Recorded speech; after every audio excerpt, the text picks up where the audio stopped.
Je me suis littéralement retourné le cerveau à essayer de trouver une explication rationnelle à tout ça depuis que c'est arrivé. Et jusqu'ici, je n'ai absolument rien trouvé. Pour planter le décor, je suis photographe indépendante. La majorité de mes revenus vient des mariages, mais je fais aussi du marketing, de la communication pour des petites entreprises et des événements locaux quand ce n'est pas la haute saison des mariages. Le week-end dernier, j'avais justement un de ces événements. C'était un peu plus loin que ce que je fais d'habitude, honnêtement, mais c'était très bien payé et c'était avec une super boîte d'événementiel avec qui j'ai déjà travaillé plusieurs fois, donc j'ai accepté. C'était un job un peu plus gros que d'habitude, alors j'ai emmené ma seconde photographe. Je vais l'appeler Angie pour simplifier. Il était début d'après-midi quand on roulait vers l'événement. On était dans une zone très rurale du nord de l'Angleterre, donc beaucoup de petites routes étroites et sinueuses. À un moment juste après un virage particulièrement serré, on passe devant un endroit où il y avait clairement eu un accident de voiture quelque temps auparavant. Il n'y avait pas de véhicule accidenté visible, mais il y avait de grosses traces de freinage sur la route, un énorme trou dans la haie et des marques ou creux dans le champ de l'autre côté, comme si la voiture avait fait des tonneaux. On aurait dit que quelqu'un avait perdu le contrôle, traversé la haie et retourné sa voiture dans le champ. L'endroit était même délimité par du ruban de police, comme si les secours étaient intervenus. On a toutes les deux commenté à quel point ça avait l'air effrayant et on espérait que personne n'avait été blessé. Le soir, l'événement est terminé et il fait nuit noire. Angie assiste pour conduire au retour puisque j'ai conduit à l'aller. Quelques minutes après être reparti, il se met à pleuvoir à torrent, le genre de pluie qui rend les petites routes étroites encore plus flippantes.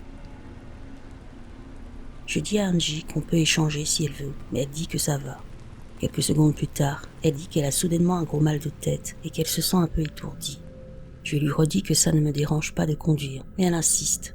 Elle va bien, elle veut juste s'arrêter une minute. Un peu plus tard, on arrive au virage serré près du lieu de l'accident. Angie prend le virage et perd le contrôle de la voiture. On commence à déraper vers la haie, on hurle, on panique, on se prépare à l'impact. Sauf que l'impact n'arrive jamais. Au moment où on aurait dû percuter la haie, on se retrouve soudain quelques kilomètres en arrière, exactement à l'endroit où on était juste avant que la pluie ne commence. J'étais évidemment complètement perdu. Je demande à Angie ce qu'elle pense qu'il vient de se passer et elle me répond « Oh mon Dieu merci, toi aussi tu l'as vécu. Je croyais devenir folle. » On a vaguement mis ça sur le compte d'une sorte de folie à deux due à une longue journée de travail. Sauf que la même séquence d'événements recommence. La pluie se met à tomber d'un coup, puis Angie a un mal de tête intense. Cette fois, quand je propose d'échanger, elle accepte. Je prends le volant, j'aborde le virage et rien. La voiture ne glisse pas, ne dérape pas, tout va bien. On rentre chez nous vivante et entière. Le plus fou, quand on repasse devant l'endroit où se trouvait la scène de l'accident, il n'y a plus rien. La haie est intacte. Plus de ruban de police, plus de traces de freinage, plus aucune marque dans le champ, aucun signe qu'un accident ait jamais eu lieu. Je n'ai absolument aucune explication rationnelle. On dirait littéralement que l'univers nous a montré le lieu de notre propre accident et nous a donné une seconde chance de l'éviter.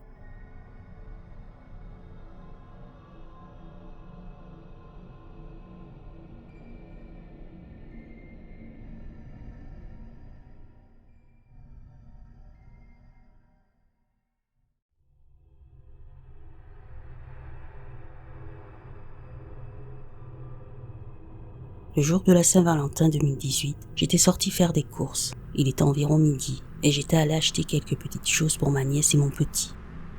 Curieusement, 2 incidents distincts se sont produits en l'espace de 2 heures.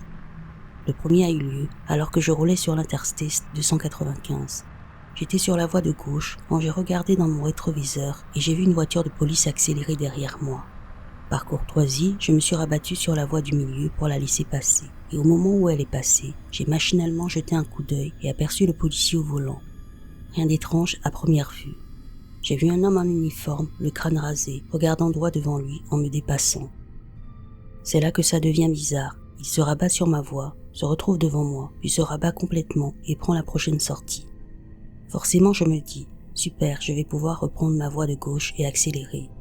Sauf que, avant même d'avoir eu le temps de réfléchir ou de me rabattre, je jette un coup d'œil à gauche et là, je vois exactement la même scène qu'il y a 30 secondes. La même voiture, le même policier, regardant droit devant lui, en me dépassant. J'ai même tourné la tête au même moment précis pour voir ça se dérouler. Vous n'imaginez pas la suite. Cette même voiture de police qui me dépasse sur la voie de gauche se rabat soudainement devant moi et prend la sortie suivante à droite. Bon, je ne panique pas pour autant, je me dis juste C'était bizarre, et je continue ma journée. Environ 1 heure plus tard, je suis chez Walmart. J'entre et le rayon des fêtes est juste en face de l'entrée. Je suis donc dans le rayon Saint-Valentin. Il ne reste plus grand-chose, alors je fouille les rayons vides à la recherche de petites perles que ma nièce et ma fille pourraient apprécier, quand soudain quelqu'un passe rapidement au bout du rayon. Je lève les yeux et je le vois, mais je le remarque parce qu'il tient un joli petit sac cadeau. Je me dis même, oh regarde, il a un petit cadeau pour sa chérie. Du coup, j'ai vu exactement ce qu'il portait. Il était de taille moyenne, les cheveux châtains foncés, chemise bleue boutonnée, pantalon noir, chaussures de ville noires vernies, tenant ce petit sac cadeau bleu, comme s'il venait d'acheter un bijou ou un petit présent, pas comme s'il l'avait plié pour aller payer. Alors oui, c'était un peu bizarre, je suppose, mais soudain, sans prévenir, ça recommence. J'ai baissé les yeux quelques secondes sur les articles en rayon, quand quelque chose m'a fait lever les yeux vers le fond de l'allée, où ce type passait justement, encore une fois. Le même, exactement le même, avec le même, exactement le même sac cadeau. Là oui, j'ai commencé à péter un câble. J'ai couru frénétiquement jusqu'au bout de l'allée avec mon chariot et j'ai regardé vers les caisses et la porte près de laquelle j'étais pour voir si je pouvais l'apercevoir, lui et peut-être son double maléfique d'il y a 15 secondes à peine, mais il était introuvable, ni son double, il avait tout simplement disparu. J'avais probablement l'air d'une folle après avoir vu ça, parce que je m'exprimais à voix haute en disant des choses comme « Attendez 1 minute, et c'est pas possible ». Je me suis précipité à la caisse et j'ai filé de là. C'est alors dans ma confusion et ma torpeur que je me suis souvenu de l'incident précédent avec les policiers sur l'autoroute 1 heure plus tôt et que j'ai réalisé à quel point il était troublant d'avoir été témoin de 2 scènes similaires en si peu de temps. J'ai toujours été fasciné par les phénomènes étranges et mystérieux, mais c'est seulement à ce moment-là que j'ai commencé à faire des recherches sur les anomalies de la matrice et que j'ai découvert que je n'étais pas seul à avoir vécu cela. J'aurais tellement aimé enregistrer la scène. C'était la seule fois où j'ai eu la chance d'assister à 2 événements aussi uniques et mystérieux que ces anomalies de la matrice le jour de la Saint-Valentin.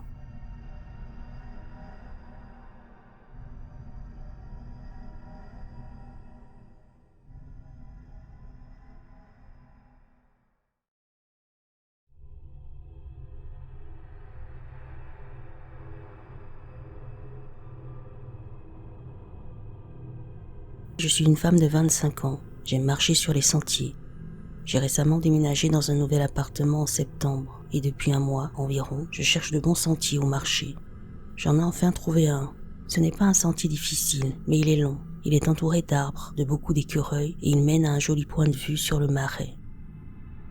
Dimanche dernier, il faisait un peu froid et il avait plu par intermittence toute la journée. Mon copain et moi nous étions disputés, alors j'ai décidé d'aller marcher. Le départ du sentier est à 15 minutes de chez moi, vraiment pas loin. J'arrive, j'enfile mes chaussures, je mets ma veste et j'ai toujours un couteau sur moi. On ne sait jamais. J'ai mes écouteurs et je pars. Tout était normal. Je savais exactement où j'étais et où j'allais. Il y a une bifurcation avec un panneau et une carte qui te montre « Vous êtes ici ». J'ai même pris une photo de la carte au cas où. Je décide d'aller à droite, vers le point de vue sur les marais. J'y arrive comme d'habitude en 30 minutes. C'est un long sentier. Je reste là 20-25 minutes à écouter ma musique et regarder autour de moi. Il pleuvait encore un peu, mais c'était relaxant. J'en avais besoin. Et c'est là que ça devient bizarre. Je suis un peu conspi, je crois au glitch, au portail, à tout ça, mais rien ne m'était jamais arrivé qui me fasse vraiment y croire, jusqu'à dimanche dernier.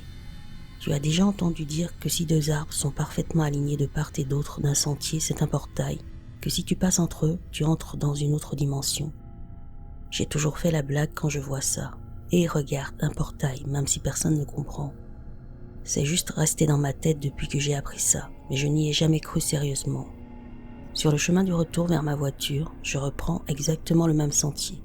Cette fois, je remarque 2 arbres parfaitement alignés. Je passe entre eux en marmonnant. Portail, comme d'habitude sans y penser. 15 minutes plus tard, j'ai besoin d'aller aux toilettes. Je n'ai aucun problème à m'accroupir dans les bois, donc je m'écarte du sentier d'environ 3 mètres. Je me mets derrière un arbre, je fais ce que j'ai à faire, puis je reviens sur le sentier exactement par où je suis venu. Je continue dans la même direction qu'avant, donc en tournant à droite en sortant des bois. Je marche et là, je commence à remarquer que tout est différent.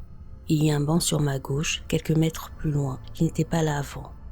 Les feuilles sont d'un vert vif alors qu'elles ne l'étaient pas tout à l'heure. Je continue et je vois plein de bancs le long du sentier, des arbres aux formes étranges que je ne reconnais pas. Je continue quand même, sans trop stresser. Je ne sors pas mon téléphone, j'ai confiance en ce sentier, je le connais du moins, je le croyais. Puis j'arrive à une petite passerelle en bois. Je suppose que le sol est trop humide à cet endroit, donc ils ont construit ça, mais je ne l'avais jamais vu. Et là, je commence à flipper. J'aime les trucs bizarres et même si j'étais un peu nerveuse, je continue à marcher, à observer.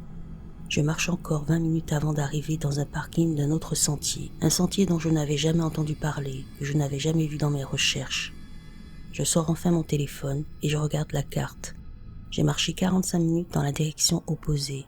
Comment? Je ne sais pas. J'ai repris exactement le même chemin qu'à l'aller et maintenant je suis à 45 minutes de ma voiture. Je reste plantée là, confuse, pendant 1-2 minutes. Puis je me dis que je dois juste faire demi-tour, suivre la carte et espérer revenir de l'autre côté. Après 45 minutes de marche, je retrouve enfin ma voiture. Je pense à ça depuis que c'est arrivé. La sensation que j'ai eue dans mon corps pendant que mon cerveau essayait de comprendre où j'étais, c'était confus mais calme. Je ne me suis jamais sentie en danger. Je n'en ai parlé qu'à ma meilleure amie et elle trouve ça bizarre aussi parce que je suis une habituée des sentiers. Je ne me perds pas, je connais les règles, je les respecte. Alors comment j'ai pu me retrouver sur un sentier que je ne connaissais même pas?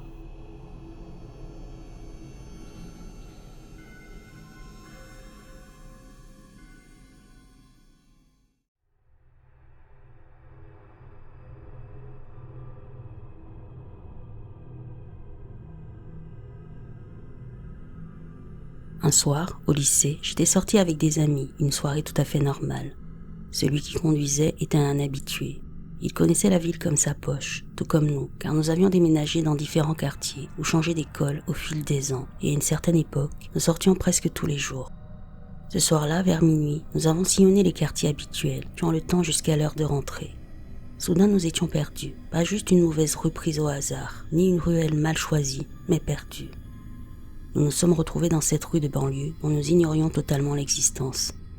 Nous ne reconnaissions ni les maisons, ni les panneaux de signalisation, rien du tout, ce qui était d'autant plus étrange que nous connaissions parfaitement la ville et ses moindres recoins. Arrivés au bout de la rue, nous pensions peut-être reconnaître quelque chose, tourner au coin et reprendre notre chemin, mais ensuite, c'était un quartier totalement inconnu. La rue que nous suivions était légèrement en pente. Nous la descendions donc en voiture. Il n'y avait pas d'éclairage public. Une lampe très faible éclairait un trottoir et quelques maisons avaient des appliques décoratifs ou des projecteurs, mais ça ne nous aidait pas. Nous ne pouvions distinguer que le trottoir et la façade des maisons en les dépassant. Les rues alentours ne nous semblaient pas familières, leurs noms étaient totalement aléatoires, soit des rues inconnues, soit des noms extrêmement génériques. Le quartier ne correspondait même pas à l'atmosphère de la ville. Il était presque liminal, comme s'il appartenait à une ville voisine indéfinie, tout en conservant la même ambiance que la nôtre. On plaisantait en disant qu'on était perdus, mais en réalité on riait parce qu'on avait vraiment peur et qu'on était dans une situation désespérée, sans savoir comment rentrer. On aurait pu nous dire qu'on avait quitté la ville par erreur, et je l'aurais cru, même si c'est pourtant évident de sortir de chez moi. Il faut prendre l'autoroute, une route bien précise qui mène à des villes à 30-60 minutes de là, ou emprunter l'un des ponts signalés par de nombreux panneaux. À plusieurs reprises, juste après cet incident, 2 amis et moi, ou moi seul, avons sillonné la ville de jour comme de nuit, empruntant tous les chemins et toutes les rues pour tenter de retrouver l'endroit où nous nous étions complètement perdus. Impossible de retrouver l'endroit, ni aucune rue, ni le lampadaire, ni même la même pente.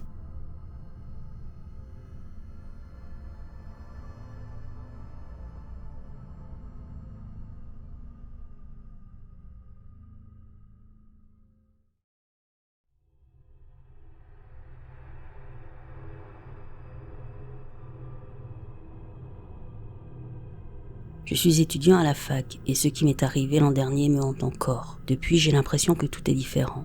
Par exemple, certains de mes plats préférés n'ont plus du tout le même goût et quand je parle d'événements passés à mes amis ou à ma famille, ils s'en souviennent autrement. Je me suis aussi senti incroyablement décalé après ce qui s'est passé. L'automne dernier, j'avais un emploi du temps très strict à cause de mes cours et des horaires de mon bus. Je vivais avec ma copine à ce moment-là et elle aussi avait un emploi du temps très rigide. On ne déviait quasiment jamais de cette routine, sinon on risquait de rater nos cours. Le lundi, ma copine partait pour son cours à 14h50 et moi je partais à 15h55 pour prendre le bus de 16h04 avant d'arriver sur le campus vers 16h20. Je me souviens des horaires exacts parce que j'ai tout noté quand c'est arrivé. Donc ce lundi-là, je dis au revoir à ma copine à 14h50 quand elle part en cours, puis je m'assois pour manger un peu et réviser pour un test. Je mets des alarmes pour savoir quand partir et je quitte l'appartement comme d'habitude à 15h55. Je monte dans le bus et je vois une fille de ma classe qui prend toujours le même bus que moi. Ce bus est réservé à mon université. Je fais le trajet comme d'habitude et quand j'arrive sur le campus, la fille de ma classe ne descend pas du bus. Mais bon, ce n'est pas mon problème. J'entre dans le bâtiment, je prends l'ascenseur, je regarde mon téléphone, il est 15h10. Je suis parti de chez moi à 15h55. Il est absolument impossible que j'aie dit au revoir à ma copine, mangé, révisé, pris le bus et traversé la ville pour arriver sur le campus à 15h10. Il n'y a même pas de bus entre 14h50 et 15h10 à part celui que ma copine a pris. Je suis convaincu que le bus dans lequel j'étais a eu un accident et que j'ai basculé dans une autre ligne temporelle. Même si ce n'est pas ça, c'était à 100% un glitch dans la matrice. Ma copine n'a pas regardé son téléphone quand je l'ai appelée en réalisant que j'étais arrivé à une heure impossible. Elle n'a vu mes messages qu'après son cours, mais j'ai une photo datée et horodatée que j'ai prise juste après avoir compris que quelque chose clochait. Et mon alarme de 15h55 s'est bel et bien déclenchée à 15h55, après le glitch. Ça fait 1 an que ça me hante, je veux juste avoir une explication. La fille du bus est arrivée en classe plus tard, à l'heure normale. Je n'ai aucune explication pour ça non plus. Je sais que les bus peuvent être en avance ou en retard, mais ça n'explique absolument pas ce qui s'est passé.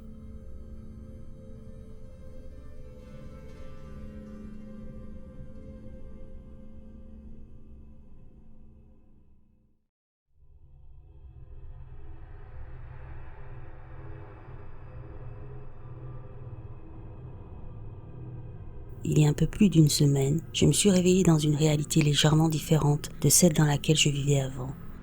Tout a commencé un jeudi soir, en rentrant chez moi, après être sortie avec des amis. J'étais complètement sobre, je rentrais à la maison et je devais trouver une place pour me garer à Brooklyn, ce qui pour ceux qui connaissent le parking tard le jeudi soir est un cauchemar. Dans mon quartier, il y a le nettoyage des rues le vendredi matin, donc j'essayais de trouver une place où je n'aurais pas à me lever le lendemain pour déplacer ma voiture. Comme il était très tard, il n'y avait plus aucune place sans nettoyage de rue, sauf une potentiellement risquée près d'une borne incendie. Pas bloquée, juste un peu trop proche à mon goût. J'ai commencé à me garer là, puis 1 seconde plus tard, j'ai décidé de continuer à chercher encore un peu. Je suis donc ressorti et j'ai fait plusieurs fois le tour du quartier avant de revenir exactement à la même place. Je me suis dit que je pouvais me coller suffisamment à la voiture derrière moi pour que ça passe. Si je précise tout ça, c'est parce que c'est important. Je suis donc sorti de ma voiture 3 fois pour vérifier l'espace entre moi et la voiture derrière. J'avais laissé environ 5 à 7 cm et comme j'étais sorti plusieurs fois, je savais que la voiture derrière moi était rouge. Bref, je finis de me garer, je rentre chez moi et je vais dormir. Le lendemain, je retourne à ma voiture juste à un pâté de maison. Je sais que je suis juste après la borne incendie sur ma droite, mais là, quelque chose de bizarre se produit. Je vois ma voiture et je remarque qu'il y a maintenant une autre voiture derrière moi et qu'il y a largement de l'espace entre nous, ce qui n'a aucun sens parce que la voiture qui était derrière moi n'avait pas assez de place derrière elle pour bouger, à moins que plusieurs voitures aient bougé entre-temps. Et autre chose, je n'ai même pas vu la borne incendie en revenant, j'ai juste vu ma voiture, sans borne, et il y avait une voiture garée devant la mienne, ce qui veut dire que même si j'avais raté la borne dans le moment, cette voiture aurait été en train de la bloquer complètement. Mais pourquoi quelqu'un risquerait une amende un vendredi soir, alors qu'il n'y a pas de nettoyage le samedi? Le vendredi soir, c'est l'un des moments les plus faciles pour se garer à Brooklyn. C'était totalement inutile, et il y avait plusieurs places libres sur ce même bloc.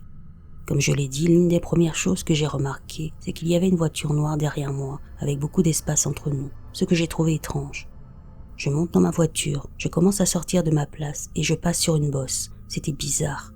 En m'éloignant, je réalise que je n'ai pas vu la borne incendie et je me demande, mais pourquoi cette voiture était garée devant moi? Pourquoi risquer une amende? Rien n'avait de sens et j'ai commencé à avoir une sensation de malaise dans l'estomac. Je me dis que je vais refaire le tour du pâté de maison. Ça m'a pris 2 ou 3 minutes maximum pour revenir et en approchant de l'endroit où j'avais garé ma voiture la veille, mon cœur s'est littéralement effondré. Je vois la voiture rouge devant laquelle je m'étais garé la veille, toujours là, à côté de la borne incendie, et la voiture qui était devant moi quand je suis parti, disparue. Mais elle était garée à l'endroit exact d'où j'étais sorti quelques minutes plus tôt, comme la voiture noire que j'avais remarquée derrière moi, toutes deux garées plusieurs voitures plus loin après la borne. Je commence à passer par toutes les étapes du déni. Je me dis, ok, est-ce que c'est possible que dans les 2-3 minutes où j'ai fait le tour, la voiture noire derrière moi soit partie et revenue, que la voiture rouge soit revenue exactement à la même place que la veille et que la voiture qui bloquait la borne soit partie? Non, c'est absurde. Mais comme j'étais en mode panique, je cherchais des explications alternatives. Puis je me suis souvenu de la bosse que j'avais franchie en sortant de ma place. Donc je décide de tester ça. Je retourne dans la place où j'étais garé la veille, je me rapproche autant que possible de la voiture rouge et je ressors comme je l'avais fait plus tôt. Aucune bosse. Ensuite, je teste la place où j'étais garé dans cette réalité, mais où je ne m'étais pas garé la veille. Je me gare en parallèle, je ressors et je repasse sur la même bosse que quelques minutes plus tôt. À ce stade, je ne savais plus comment réagir. J'ai passé les 10-15 minutes suivantes à pleurer parce que je sais où j'ai laissé ma voiture et ce n'était pas 5 voitures plus loin. Personne ne l'a déplacée et n'a pas été forcée et je pleurais aussi parce que je comprenais ce qui s'était passé. Je sais que d'autres ont vécu ça. Se réveiller dans une autre réalité, avoir un accident, prendre une sortie et se retrouver ailleurs. Je l'ai plus ou moins accepté parce que faire d'autre? Et non, je n'invente rien. Je me suis juste réveillée dans une réalité parallèle il y a 1 semaine et demie.